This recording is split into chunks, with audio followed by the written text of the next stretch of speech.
जी हाँ नाजरीन, अस्सलामु अलैकुम वरहमतुल्लाहि वबरकातुहू।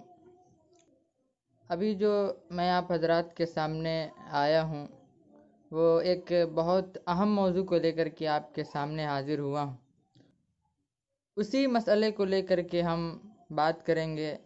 जनाब हाफिज़ मोइनुल्लाह सिद्दीकी, सेक्रेटरी सैयदना उस्मान गनी कमेटी पटना। जी, सबसे पहले मैं आपसे ये पूछना चाहूँगा कि अभी जो है आपके इधर क्षेत्र में, इलाके में 7 तारीख को वोटिंग होनी है और इसमें चूँकि 3 पार्टियां जो कि अच्छी तरीके से सरगर्म है, एक बीजेपी गठबंधन, दूसरा एमआईएम गठबंधन है और लालू यादव और आरजेडी की भी टीम है, तो लोग तजब्जुब के शिकार हो रहे हैं कि गठबंधन को वोट दिया जाए या एमआईएम गठबंधन को वोट दिया जाए। इसके बारे में आपका क्या ख्याल है? क्या कहेंगे लोगों को, क्या मैसेज देंगे आप? जी, आपने तो वक्त के तकाजा को देखकर बहुत अच्छे सवाल पूछे हैं। देखिए, सबसे पहली बात है कि अभी बिहार में जो चुनाव का मौसम है, 2 मरहले की वोटिंग हो चुकी है और बाकी 7 तारीख की, आज 3 तारीख थी, कई जगह वोटिंग हुई है। और मैं कई जगह मालूमात किया हूँ अहबाब से, या सीमांचल में या शिवहर में या पटना इस्लामपुर, जहाँ जहाँ भी मेरी बात हुई है, सब लोगों ने भरपूर तरीके से गठबंधन को, लालू यादव के पार्टी को वोटिंग किए हैं लोग। और दूसरी बात पप्पू यादव की, तो पप्पू यादव तो अच्छे काम किए हैं, लेकिन उनको वोट देने से कोई ज़्यादा फायदा नहीं दिख रहा है। और दूसरी बात बीजेपी बीजेपी तो आज से नहीं, लगभग 2014 से, जब तक इलेक्शन वो जीती है और गवर्नमेंट सरकार बनी है, जब से सिर्फ मुसलमानों पर नहीं, अक्सरियत तबके को उन्होंने दबाने की कोशिश की है। हर तरह से आप वो जब न्यूज़ देखेंगे, समझेंगे, तो हर तबके को उनसे परेशानी हुई है।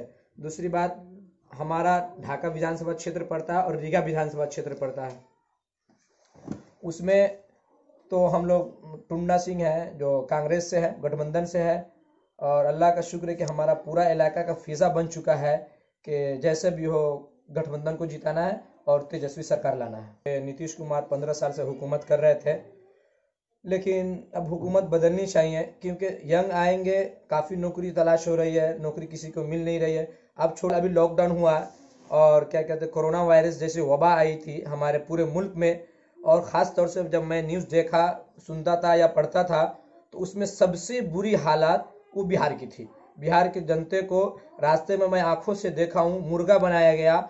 जो ज़ईफुल उम्र थे, उनकी उम्र काफ़ी ढल चुकी थी, उन लोगों को मुर्गा बनाकर, डंटे मारकर, दौड़ाकर, ऐसे ऐसे उन लोगों को सजा दी गई है जो काबिल मजम्मत है। ऐसी हुकूमत को हमें ज़रूरत नहीं है, और हम चाहते हैं कि यंग एक पॉलिटिशियन में आए और उनकी सरकार बने, जो अभी के दौर में सबसे बेहतरीन सोच विचार और एक साथ सब जाति धर्म को लेकर चलने वाले तेजस्वी यादव से बेहतर कोई नेता नहीं है। जी, एक बात और आखिर बात के आपने ये कहा कि नौकरी मिलेगी सबको इनके सरकार आने में, तो क्या इन्होंने जो वादा किया है कि 10 लाख लोगों को नौकरी देंगे, आपको लगता है कि वो पूरा करेंगे? देखिए, वो तो इलेक्शन के बाद पता चलेगा, लेकिन वादे किए हैं। मैं 100% तो नहीं, लेकिन 80% ये उम्मीद रख करता हूँ कि यंग हैं, वो काम करेंगे, और उनको एक बार और मौका दिया जाए, एक बार देकर उनको भी देख लिया जाए। जैसे तेजस्वी यादव बोले कि सबसे पहला जो हमें मुख्यमंत्री का कुर्सी मिलेगा, सबसे पहले कलम से मैं 10 लाख नौकरी दूंगा। मैं उम्मीद करता हूँ पूरे बिहार की जनता से, और ख़ास तौर से रीगा विधानसभा क्षेत्र या ढाका विधानसभा क्षेत्र वाले से, कि खूब खूब मतदान करे लालटेन को, और जनाब फैसल रहमान साहब को भी अच्छे वोट से जिताए, और जनाब टुन्ना सिंह को भी, जहां भी लालटेन के कैंडिडेट है उनको अच्छे मतदान से दे, और इंशाल्लाह मैं उम्मीद करता हूं कि अच्छे इनाम आएंगे।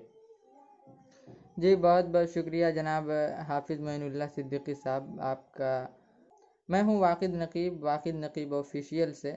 आपसे गुजारिश करता हूँ कि अगर आप अभी तक हमारे चैनल को सब्सक्राइब नहीं किए हैं तो बराए करम सब्सक्राइब और शेयर के साथ साथ बेल आइकन को भी दबा दें, ताकि आने वाली हर नई वीडियो सबसे पहले आपके पास पहुँचे। अस्सलामु अलैकुम वरहमतुल्लाहि वबरकातुहू।